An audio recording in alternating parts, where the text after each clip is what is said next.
Hello, my name is Lauren Olson, and our professor has given us a special assignment where we have the freedom to talk about any media producer within reason that was founded in the United States. So I decided to talk about the San Francisco Chronicle because it's local to our area. Stay tuned if you want to learn a little bit more about it. So this business is actually owned by one of the wealthiest families in America and is over 150 years old. It was founded in 1865 on the corner of Bush and Kearny Street by two teenage brothers by the names of Charles M.H. Day Young and Michael Day Young. Now, these two teenage brothers actually started this business with just a borrowed piece of gold that was worth $20 at the time, which I find amazing because now it's a huge business worth millions of dollars. After some time goes by, about 10 years, they're established and successful. They're actually known to be one of the largest newspapers west of the Mississippi, and they decide to move their headquarters to a place in San Francisco that's famous called Newspaper Row, where all of the biggest newspapers have their headquarters, and it's just like this big industrial area in San Francisco. They actually have the building handcrafted by Burnham and Root, which is a famous Chicago architectural company, and it turns out to be the first skyscraper of San Francisco. As time goes on and San Francisco Chronicle is becoming a staple of the newspaper community, but the Northwestern region.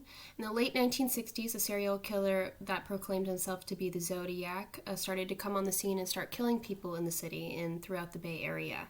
And he would write letters to the newspapers taunting the families and just trying to grab attention, saying that no one would find him. An excellent reporter by the name of Paul Avery, who worked at the San Francisco Chronicle, followed the case very closely, and he actually made some connections to some murders that happened in Riverside to the Zodiac. This put Paul in the Zodiac's radar, and he actually got threatening letters through the mail and, was saying things like, "You'll never find him," and that he was going to kill him. And regardless of those threats, Paul Avery still did his job and reported the news as he should, which is very respectable.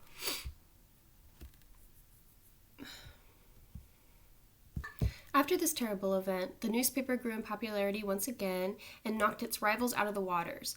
And the Examiner, in 1965, the Examiner decided to combine forces with the Chronicle rather than work against.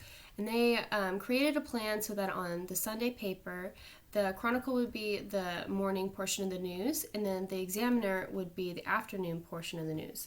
And this would work for some time, but it wouldn't be a permanent fix, however, because other newspaper companies like Mercury News and East Bay Times started to come into the mix. And they were encroaching not necessarily in the city, but on the suburban areas on the outskirts of the city. So, to entice more people in the suburbs to buy into the Chronicle, they made a decision to make a 5-zone section in every print of the Friday newspaper, and they would have different stories depending on the region that they were selling it to that made it a little more personal and more relevant to the area that they were selling it to. This also created about 40 full-time paid jobs and something called the Suburban Bureau, which is great because it gave opportunities to people that wanted to be journalists and wanted startups. So that was a great thing that the San Francisco Chronicle did for our community. In the 2000s, a company called the Hearst Corporation actually bought the Chronicle, and they actually bought the Examiner as well.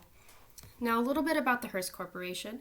It was founded by a previous senator and a mining entrepreneur named George Hearst, and he lived in, I believe, San Francisco as well, and he owned the San Francisco Daily Examiner and gave the company to his son, William Randolph Hearst. Now, the Hearst Corporation is a $21 billion company. It actually owns 50% of A&E Networks and actually is partners with Walt Disney Company. So it is an extremely successful company with a lot of different investors. The Hearst family decided to give the Examiner to a family called the Fang family, who actually owned the San Francisco Independent, which was like a little free tabloid, and it would have different sections, about 12 editorial editions that would spread across the peninsula to cater to stories of different neighborhoods. And they decided to make the Examiner free as well.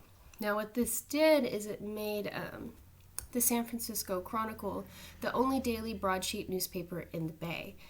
But it wasn't always positive, however, because the San Francisco Chronicle was actually losing money. And the Hearst Corporation decided to invest into the newspaper, and they put in new fonts, different designs, and lettering, and they even changed the quality of the paper. They chose a glossy paper to make it more polished and high quality. This did give a different experience for the audience and the reader that was, buying these. They felt like it was a little bit more luxury and worth the price, so people started to pay more attention to the San Francisco Chronicle. Another thing that was getting people's attention with the newspaper is something called the Belko scandal. And this was reported on by a couple of sports reporters by the names of Lance Williams and Mark Fain-Faru-Wada. And they reported on the Belko scandal, which included Barry Bonds, who was a very famous Giants player at the time, and he got caught red-handed with illegal performance-enhancing drugs. Now, this was an emotional thing for a lot of people in the Bay Area because the Giants is a Bay Area sports team, and people are really invested into it. So people were really following it closely, and the two actually ended up getting a prestigious award called the 2004 George Polk Award for their excellent sports reporting. This company produces a variety of jobs to the public and many interning opportunities as well for those who want to start up in journalism. This media outlet has helped the northwestern communities grow and give back money to help sustain San Francisco's economy. If you're interested in learning more about their hiring process or the career paths or anything like that, you can always look on their website and email them. They're very happy and eager to talk to people.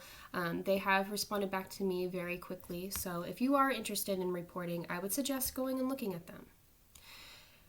As a whole, I do believe this company is really solid. I don't see it going anywhere anytime soon, and I think it's going to outlive my lifetime as well as many to come.